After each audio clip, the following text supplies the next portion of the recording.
आपल्या सोबत आहेत राष्ट्रवादी अजितदादा गटाचे प्रवक्ते प्रशांत पवारजी. प्रशांत भाऊ, संजय राऊत वारंवार एक नाव येतंय पूर्व विदर्भातल्या नेत्यांचं. अजितदादांच्या अपघाताशी ते नाव जोडण्याचा प्रयत्न या ठिकाणी केला जातोय, आरोप होत आहेत, काय सांगणार? संजय राऊत हा महाराष्ट्राचा लफंगा माणूस आहे. सकाळी उठल्याबरोबर कोणाची तरी सुपारी घेऊन बोलत राहतो. आता आमच्या पक्षातील पूर्व विदर्भाचा नेता पूर्व विदर्भ, अरे तुमच्यात जर धमक असेल ना तर तुम्ही त्यांचे पुरावे तर द्या. ते लफंगेगिरी रोज टी व्हीवर करून स्वतः काहीतरी स्वतःचं पब्लिकला आपल्याकडे आकर्षण करण्याचं तुम्ही विचार करत असता. पण आता तर पब्लिकसुद्धा तुमच्यापासून त्रासून गेलेली आहे. वाटेल ते तोंडात येतं, वाटेल ते तुम्ही बोलतात.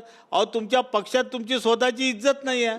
तुम्ही त्या चंद्रपूरसारख्या शहरामध्ये महापौर आपला आणू नाही शकले. तुमचे 6 लोक भाजपबरोबर चालले गेले आणि म्हणता की आपला उद्धव साहेब यांनी स्पष्ट सांगितलेलं आहे की भाजपला पाठिंबा द्यायचा नाही, विरोधात बसले तरी चालेल.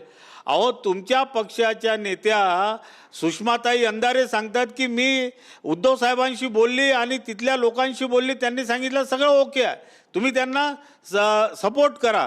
तर तुमची लायकी काय हे आज इथं कळलं आम्हाला. तुम्ही का आमच्या विदर्भात नेत्याचं नाव घेता? ताकद असेल तर नाव घ्या ना, पाहू तुमच्यात किती ताकद आहे. आता ताकद असेल तर नाव घे, का पुरावे द्या? पुरावे तर काय देणार आहे? इतके वर्षापासून पाहून राहिलो, आजपर्यंत एक कागदाचा तो इतकुसा चिठ्ठा नाही देऊ शकले. सकाळी उठून तोंडाच्या वाफानं लफंगेगिरी करत नुसते फिरत राहतात. त्याला कोण विचारतो? काही त्यांची इज्जत तरी आहे का या महाराष्ट्रामध्ये? मला तर असं वाटतं की हा माणूस एक जे जोकर असतो ना सकाळी, त्या टाईपचं सकाळी उठून काहीतरी जोकरासारखं बोलायचं, असं हे काम संजय राऊत करतं. तुम्हाला एक गोष्ट सांगतो, जर तुमच्यात खरंच ताकद असेल तर तुम्ही विदर्भात या, आम्ही तुम्हाला दाखवू तुमची लायकी काय म्हणून. काय याचा अर्थ काय काढायचा? विदर्भात या, दाखवू?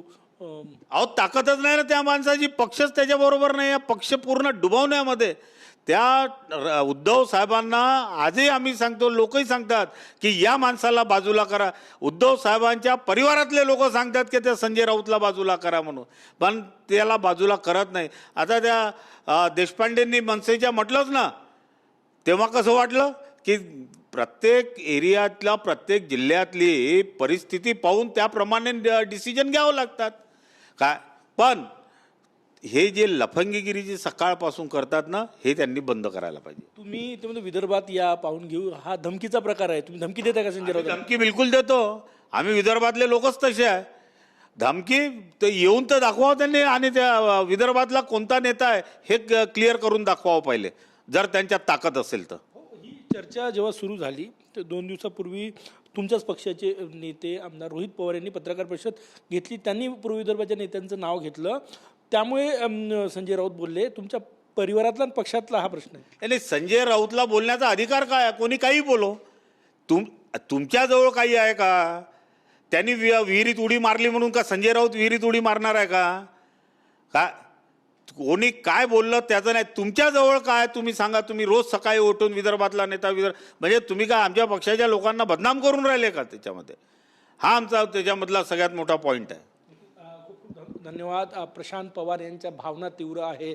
वारंवार पूर्व विदर्भातल्या नेत्यांचा उल्लेख येतो, त्यावर त्यांनी संजय राऊत यांच्यावर सडाडून टीका केली आहे. कॅमेरामॅन सचिन सयांसह गजानन उमाटे, TV9 मराठी, नागपूर.